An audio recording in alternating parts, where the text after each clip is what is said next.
one is a story of loss. Normally when we would think about loss in the markets, you would think somebody lost money in the markets. But for us, this was not that loss. It was about the loss of a dear one. So if this person sat there or was standing there and got the news that his father or his mother passed away, and he's just sitting there, that he's just lost his parents, that is grief, that is loss, that is pain.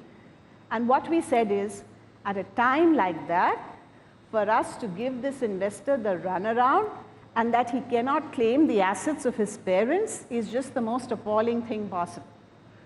So what have we done about it? Again, full credit to the entire market ecosystem.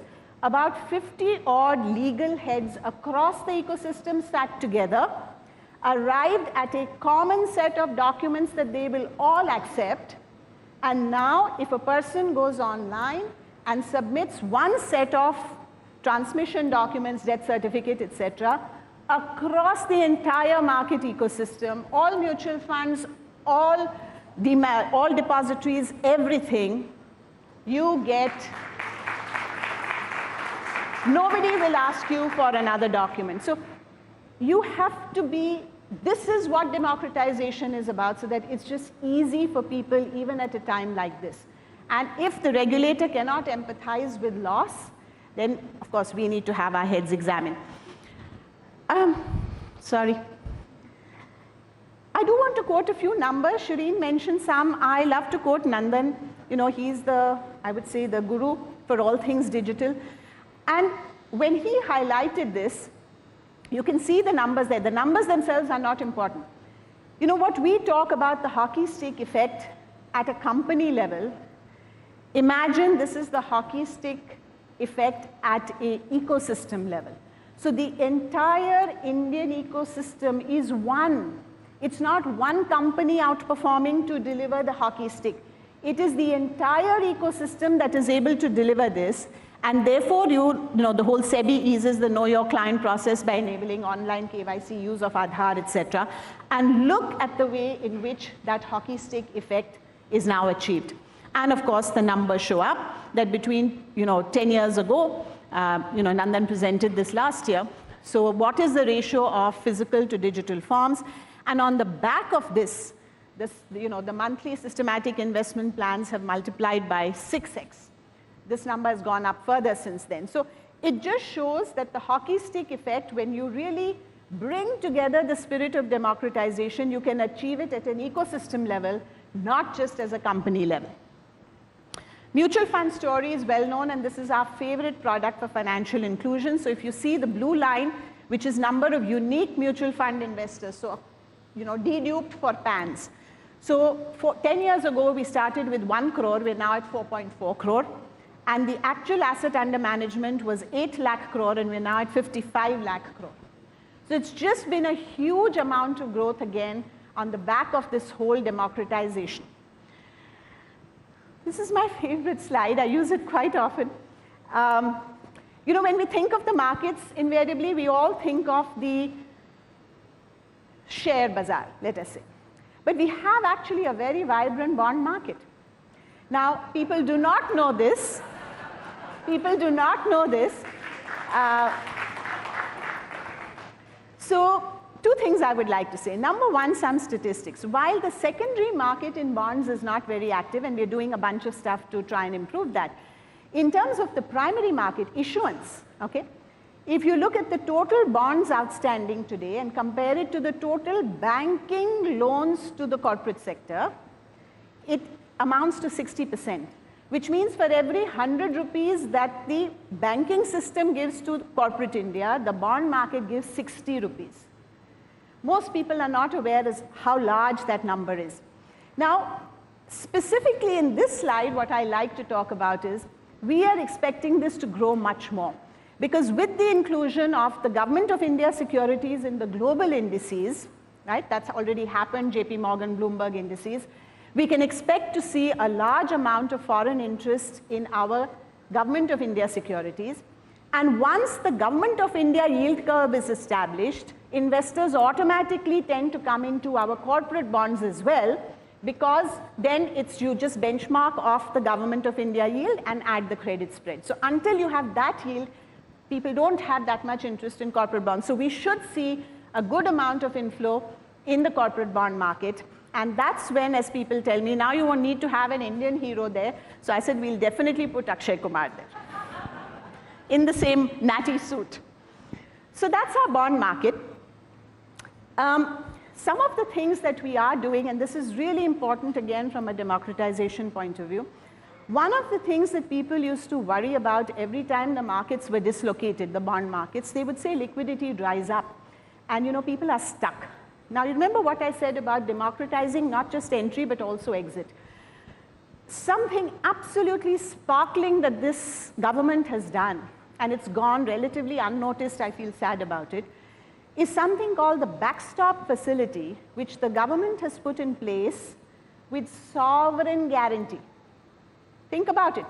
The government has said 30,000 crores of asset purchase program guaranteed by the Government of India in the event that there is a stress in the market and the mutual funds, the debt mutual funds are stuck and they don't want to sell at distressed prices in a dislocated market.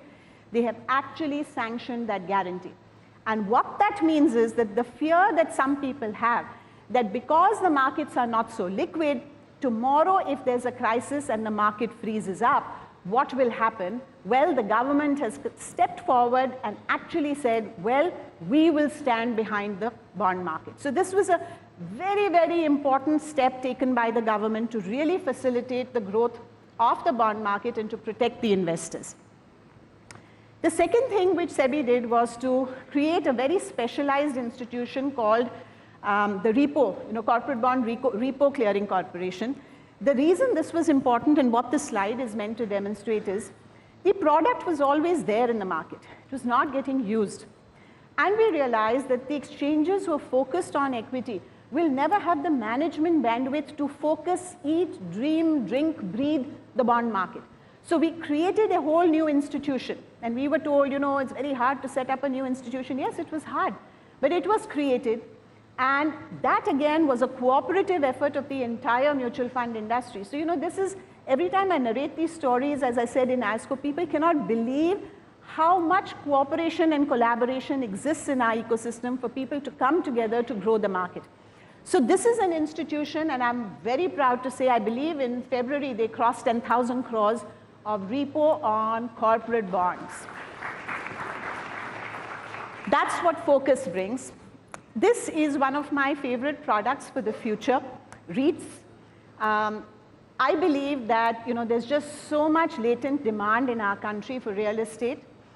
And for each of us to own a little bit of that action and that wealth creation and to try and participate in what can potentially be an inflation-proof income is so important.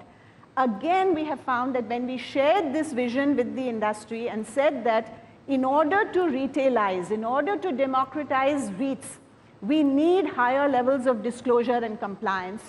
I cannot tell you the cooperation we got, and they've all agreed to a much higher level of disclosure and compliance so that the regulator has comfort to really retailize this product.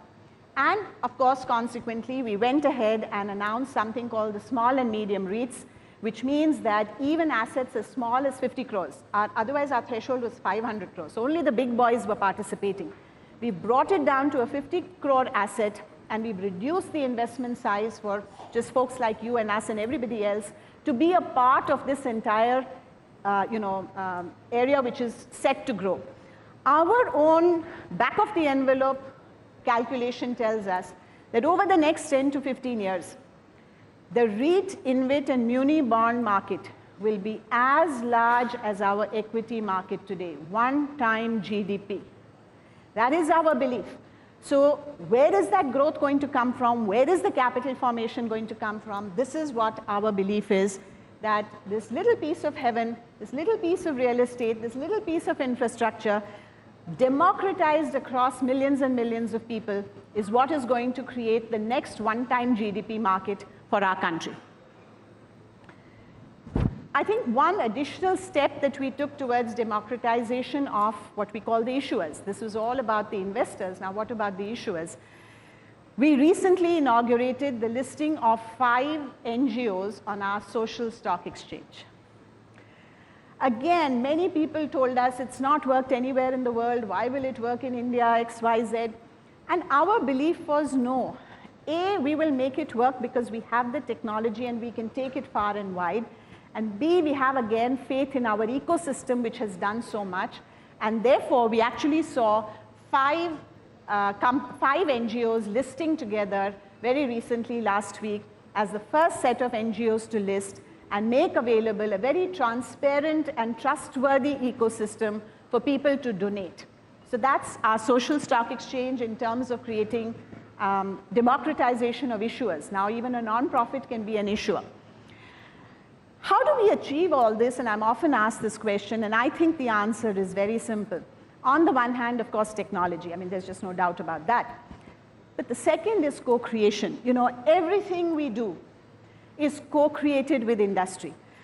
Sebi has always had a very rich tradition of doing very extensive discussion and very rich advisory committees on policy making. The big step we took about a year ago was that we moved that spirit of cooperation and co-creation into standard setting. So we've set up something called Industry Standards Forum, which set down the standards for implementation of Sebi regulations. And the amount of work that has happened in this last, I would say, 7-8 months, and the kind of, ease of compliance that has been brought about. So Sebi had to make some changes because when a logical argument was presented to us, obviously we're going to listen to it. The industry came up with some brilliant ideas on how to do that. So the entire spirit of co-creation has been extended and democratized. So it's one more form of democratization, that the regulator does not have a monopoly on policy making. Regulator also does not have a monopoly on standard making. So this spirit of collaboration and co-creation is one of, I think, the biggest strengths of India, along with our technology. On the technology, of course, as I said, it's just there for everybody to see, and Shireen and I were speaking that many people across the world cannot even understand how we can implement 90-day projects. People say we barely get our terms of reference in place in 90 days, and you guys just sort of implement things. So it just comes from, I think, the speed, the attitude, the talent. So many of our young people are tech-oriented, quant-oriented. So all of this really is a huge advantage for us as a country. And therefore, with this entire democratization for the investor, for the issuer, for decision-making, for policy-making, all of this together is really wonderful to look at it and say that this market, therefore, is contributing to capital formation for the real economy, and that's where the driver of growth is going to come from. And at the same time, it is creating wealth in the hands of our citizens. And what a beautiful win-win outcome that is. And that's all thanks to the democratization of the capital markets. Thank you.